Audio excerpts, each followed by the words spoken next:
Hello नमस्कार दोस्तों, आप सभी कैसे हो। आई होप आप सभी लोग अच्छे होंगे। तो दोस्तों, आप सभी लोग क्लास 10th इंग्लिश की तैयारी बहुत ही अच्छे तरीके से कर रहे होगे, क्योंकि अब तक आप 3 पेपर कर चुके हो और उसमें आई होप आप सभी लोग अच्छा परफॉर्मेंस किया होगा और आप सभी लोगों के अच्छे नंबर आएंगे। अब दोस्तों, आप सीखोगे क्लास 10th इंग्लिश, जिसमें आप सभी को मैं मोस्ट इम्पॉर्टेंट क्वेश्चन बताऊंगा, जिसमें से 10 इम्पॉर्टेंट क्वेश्चन रहने वाले हैं जो आप सभी के बोर्ड एग्जाम में ज्यों के त्यों पूछे जाने वाले हैं। तो आप लोग टेंशन मत लीजिएगा, यदि आप लोगों ने अभी तक नहीं पढ़ाई है तो कोई बात नहीं, आज की वीडियो देखिए और आप सभी लोग बोर्ड एग्जाम में अच्छे से अच्छे नंबर लाइएगा। तो आप सभी का टाइम ना नष्ट करते हुए वीडियो को स्टार्ट करता हूँ। तो देखिए दोस्तों, ध्यान से समझिएगा, मोस्ट इम्पॉर्टेंट वीडियो है, आप स्किप मत करिएगा और अपने एक शेयर जरूर कर दिए दोस्तों, अपने एक भाई को शेयर करिए और सब्सक्राइब कर दीजिएगा चैनल को। तो चलिए स्टार्ट करते हैं। क्वेश्चन नंबर फर्स्ट है, choose the correct option to answer the following.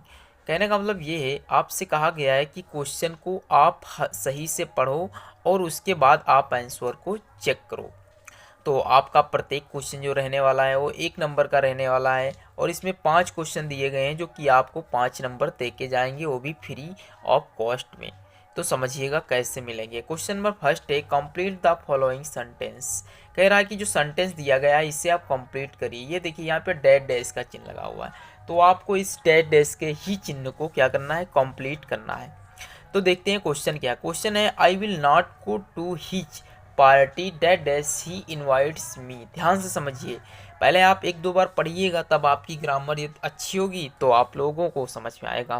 लिखा है, I will not go to hitch party he invites.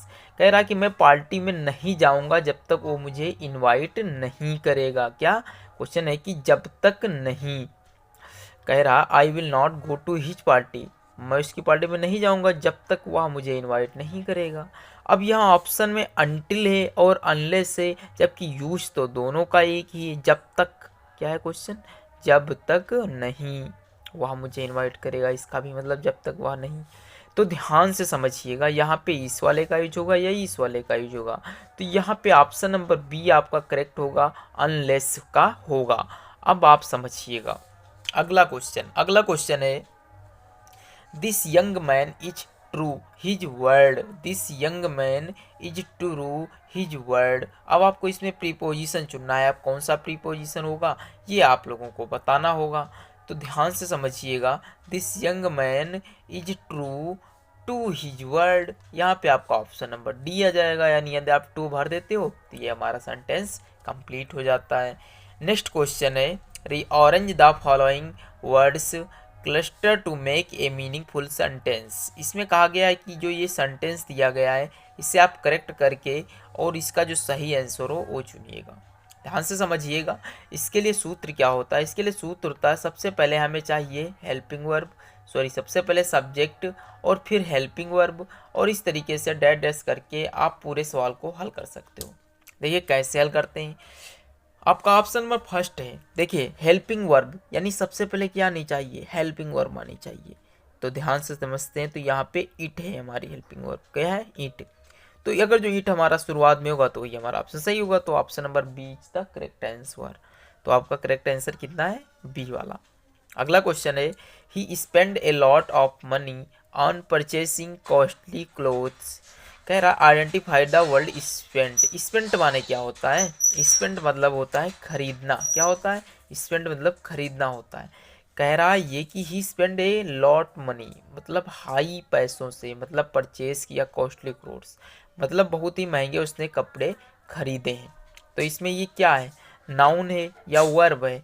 तो देखिए दोस्तों, स्पेंड जो होता है यानी खर्च करना, ये क्या होता है, वर्ब होती है। क्या होती है, वर्ब होती है। तो दोस्तों आई होप आप सभी को इंग्लिश का पेपर भी समझ में आ रहा होगा। ये वो क्वेश्चन है दोस्तों जो आप सभी के बोर्ड एग्जाम में तो देखने को मिलेंगे। क्वेश्चन नंबर 5 है, which of following words is misspelled. मतलब कह रहा है इसमें से कौन सी स्पेलिंग है जो गलत लिखी हुई है, यानी मिस प्रिंट है। तो प्रेयर की स्पेलिंग क्या गलत है, PRAYER, एकदम सही है। अगला है ग्रामर। भाई कुछ तो लोचा है, ग्रामर में ई नहीं आता है, ग्रामर में ए आता है। तो इसकी जो करेक्ट डेफिनेशन होगी यानी मीनिंग होगी वो GRAMMAR होती है। क्या होती है, ग्रामर होती है, ना कि ग्रामर होती है। ठीक दोस्तों, अगला क्वेश्चन और जो कि बहुत ही इंपॉर्टेंट है, विच क्वालिटी ऑफ लेंचो। अब दोस्तों यहाँ से आप सभी लोगों की वो सब्जेक्ट चालू हो जाती हैं जो कि आप सभी के बोर्ड एग्जाम के लिए वेरी इंपॉर्टेंट है। तो कौन सी सब्जेक्ट होती है आप लोग जानते हो। तो उसमें से क्वेश्चन नंबर फर्स्ट है, which quality of Lench, sorry दोस्तों, which quality of Lencho impressed the post master. भाई साहब बहुत ही इंपॉर्टेंट टॉपिक है लेंचो। लेंचो जो है बहुत साल पहले की बुक है, 2020 में मैंने एग्जाम दिया, उसमें भी ये लेंचो से पूछे गए थे क्वेश्चन। देखिए क्वेश्चन है कि Lencho impressed the post master. समझिए कि लेंचो के वो जो कौन सा पत्र दिया था उसमें कौन सा ऐसा टॉपिक लिखा था जिससे पोस्ट मास्टर क्या हो गया, इम्प्रेस्ड हो गया था, इम्प्रेस्ड हो गया। तो आपका ऑप्शन है हिज सिंप्लिसिटी या his great faith in God.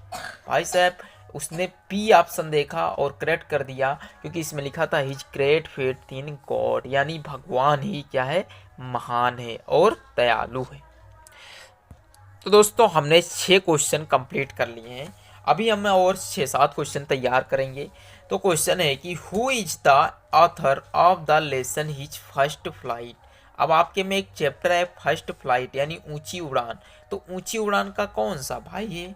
अब तो आप लोगों को पता ही होगा कि इसका राइटर का नाम तो आप याद ही कर रहे हो, क्योंकि ध्यान से सुन लीजिएगा, हर चैप्टर का राइटर का नाम याद कर लीजिए। अभी 7 तारीख में 2-3 दिन है, तो इससे आप सभी के क्वेश्चन गलत ना हो जाए।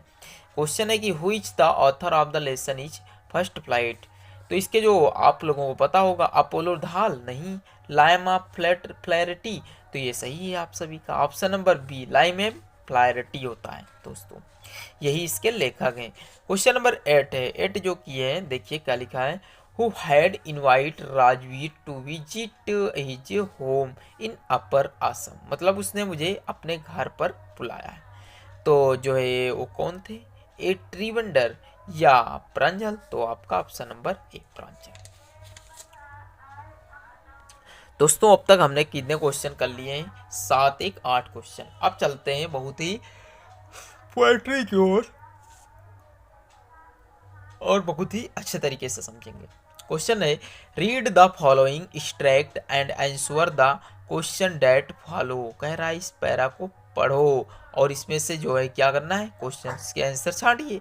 तो क्वेश्चन क्या है समझते हैं पहले, वो लिखा क्या है, लिखा है the fog comes on little cat feet it sits following over her war and city on silent the house of the moves। अब इसमें से क्वेश्चन बहुत ही इंपॉर्टेंट है, ये आपके पोएट्री का है चैप्टर, जो हो आप लोगों को पता ही होगा। तो ध्यान से समझते हैं इसके आंसर। क्वेश्चंस में क्या कहा गया, क्वेश्चन में कहा गया who is the poet of the poem written above. कह रहा है जो इस पोएम को लिखा है उस लेखक का नाम क्या है। तो इसका जो करेक्ट आंसर होगा वो दोस्तों option number A, Karl Sandberg. क्या है, कार्ल सैंडबर्ग।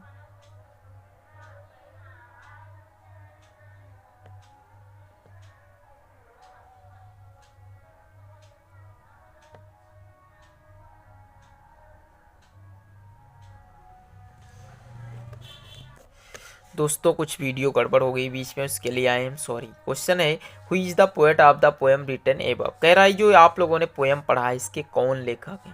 तो आप लोगों ने इसकी समरी ध्यान से पढ़ी होगी तो आप बता दोगे कौन है। तो इसका करेक्ट आंसर है कार्ल सैंडबर्ग। अगला क्वेश्चन है द फॉग कम्स।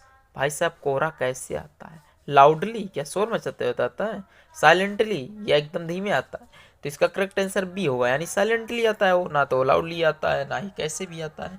अगला क्वेश्चन है कि for how many days was the tricky केवन नंबर फूड। कह रहा है कि जो एक ट्रिकी नाम का व्यक्ति था उसे कितने दिनों तक खाना नहीं दिया गया था। अब आप लोगों ने ये सब इसकी पढ़ी होगी इसीलिए तो आता होगा इसका आंसर। तो इसका आंसर है 2 डैश या 4 डैश। तो आप सभी का ऑप्शन नंबर 1 2 डैश होगा। क्या होगा, 2 डैश होगा। अगला question, how old was Hari Singh when he meet Emil.